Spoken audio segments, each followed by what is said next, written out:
This one gets a bit goofy.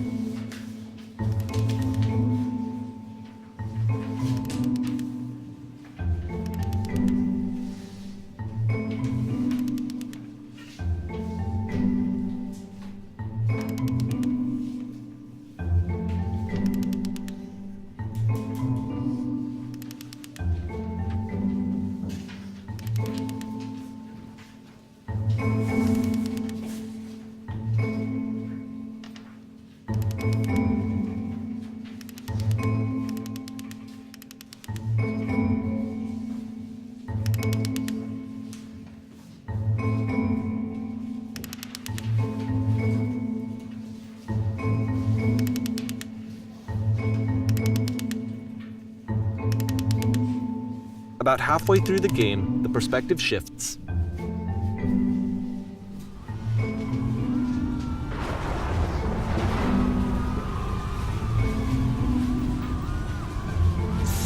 And you play as the teacher. And suddenly, you discover that your teacher is just as bigoted and afraid as you are. Oh, and also you can move around the classroom now.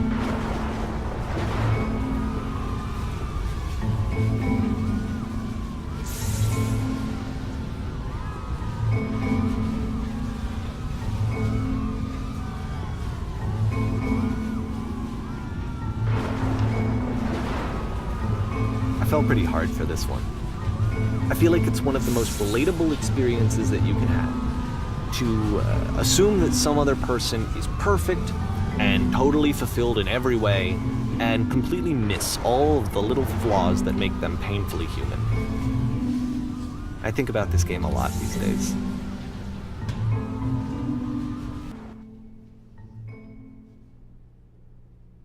This one took a lot longer than all the others for Coda to make. It was 4 months between this and the last one. That's twice as long as it took him to make any other game before this, and it's not like it's particularly complex, so I remember I found that a little strange at the time.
The game ends with this eerie premonition of what's going to happen next in Coda's life.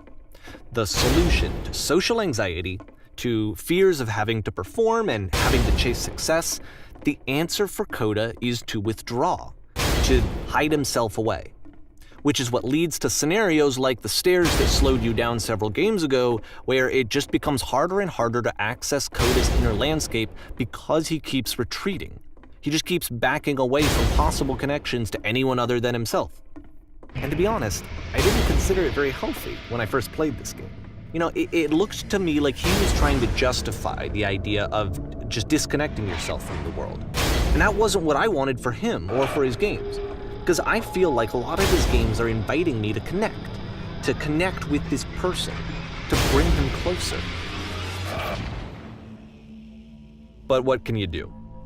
After this, Coda went off and took another 5 months to make a new game.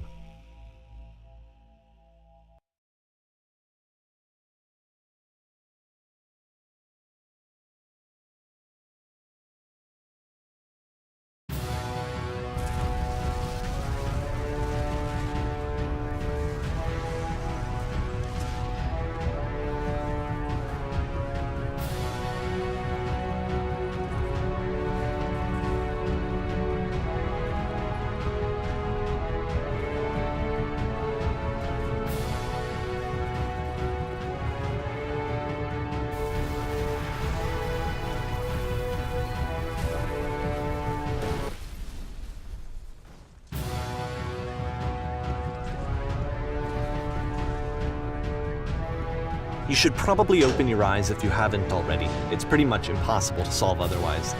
And there is a solution, by the way.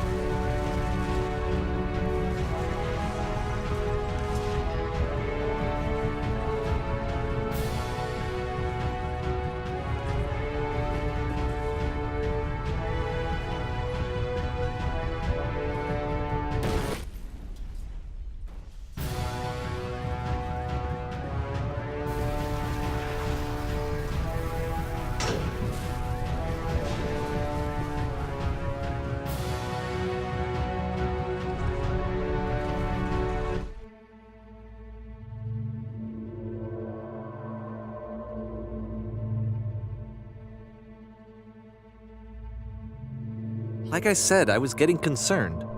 First off, he's never been this explicit in his work about exactly what he's thinking. So where's that coming from?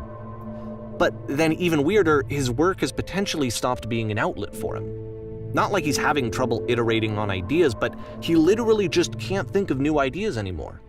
And in person, he was being a lot more distant than usual. Like, you know how sometimes a person will just deflect anything that you say in order to keep themselves disconnected all the time? It was that kind of thing. Here was the point in my relationship with Coda where I really started to wonder if he needed my help in some way. His games are going to get more desperate from here on out. After this game, it's almost 6 months before he finishes something new.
If the last game featured Coda talking explicitly about his creative frustrations, this one turns it up to 11. Now, put yourself in my shoes playing this. Here's a friend whose work is exhibiting signs of struggle, frustration, anxiety, depression, even. And yet still, he keeps making games. He keeps throwing himself into the grinder even when he clearly doesn't have the energy for it anymore. Why? What is it for? Because from my perspective at the time and just what I knew of him, this was a result of how isolated he was. He was in his own little bubble, just sitting at his computer all day, not really showing these games to anyone, not releasing them onto the internet, and so he didn't have anyone outside of himself to connect with. He had no outlet to ground himself on.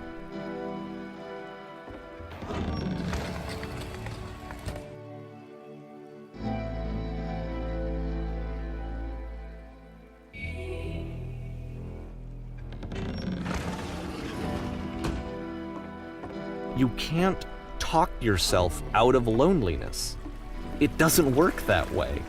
You can't be the one writing both the questions and the answers. Then there's no movement. Then there's no circulation.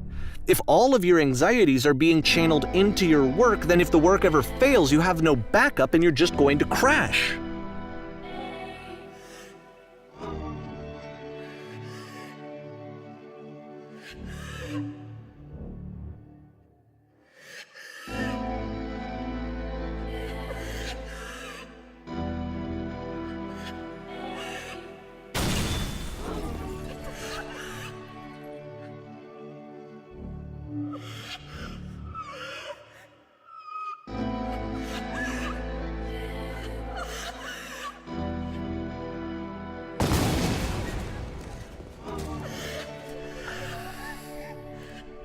Seeing this game at the time that he made it, it looked really unhealthy to me. I was watching him do this to himself, and I hated it. I hated seeing him so trapped. It's like, video games are not worth this amount of suffering.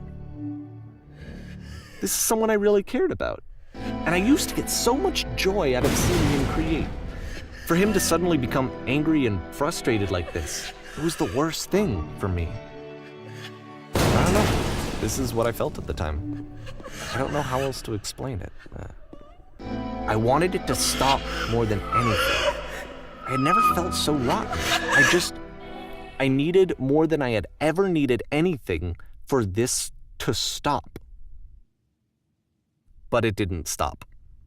After finishing this one, Coda takes another 7 months and comes up with a new game.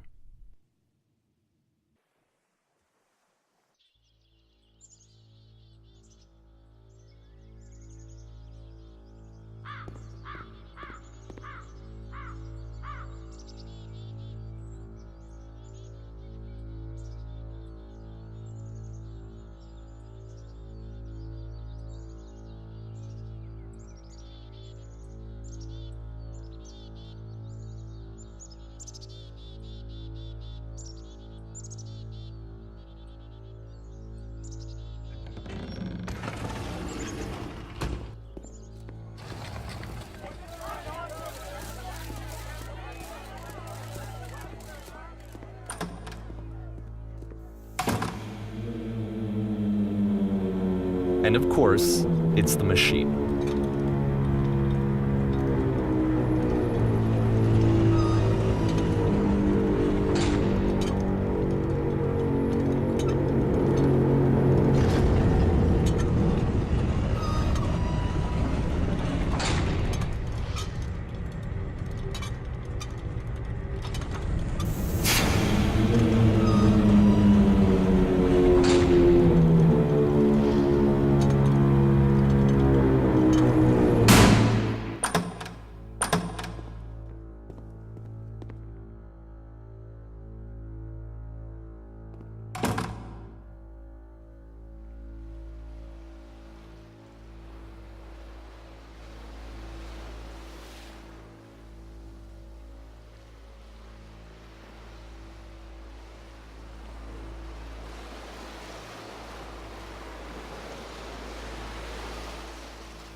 So now the work is becoming self-destructive.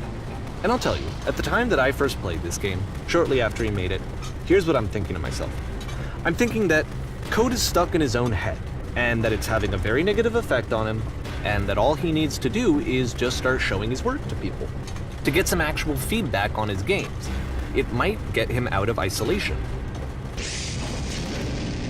And so, as I'm thinking this, I realized that I could be the one to initiate it. Because it would never occur to Coda to start actively soliciting feedback, so what if I did it for him? If he could see the difference it would make to have more actual conversations with other human beings, would that bring him out of his mental spiral? Would it give him confidence in himself? Would it bring meaning back into his work?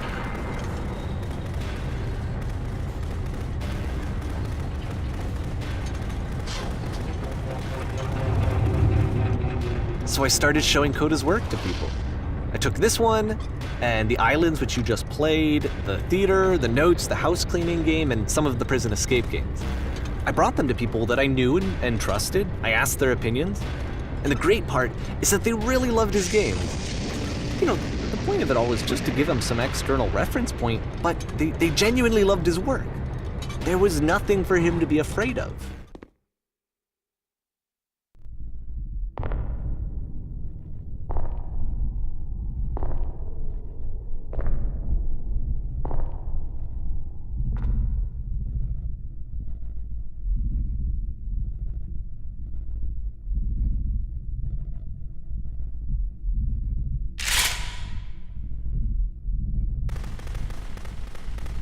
Can you see why I felt like this was the right thing to do? Because it's the thing that I always feel like I need, to be told that my work is good, that I am good. When someone really connects with a thing that I've made, when they see themselves purely in my work, there's nothing that feels better. And I got to give that very same feeling to my friend. I did something, I really felt like I'd done something good, like I was a good person. I felt like there was a friend who was in trouble and was unhappy and maybe didn't like themselves, and I could fix it. If I could give him this gift, maybe I could fix the problem. When they told me how much they enjoyed his games, it was the best feeling. It was the absolute best feeling. It made me feel so happy, so beautifully, beautifully happy.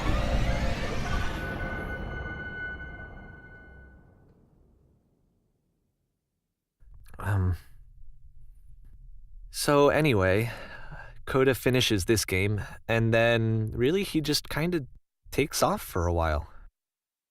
So this is June of 2011, and I didn't hear anything from him for several weeks, I guess. And so out of nowhere, one day I get an email, and it's got a private link to a new game of Coda's. This one is called The Tower, and to my knowledge, it's the last game that Coda ever made. So let's take a look.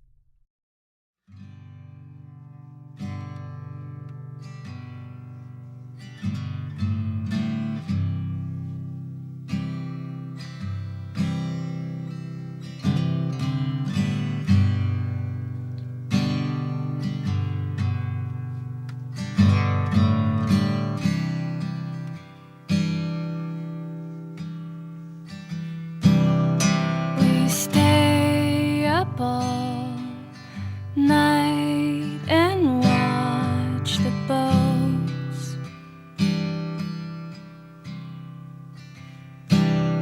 from underneath the bridge. The trucks fly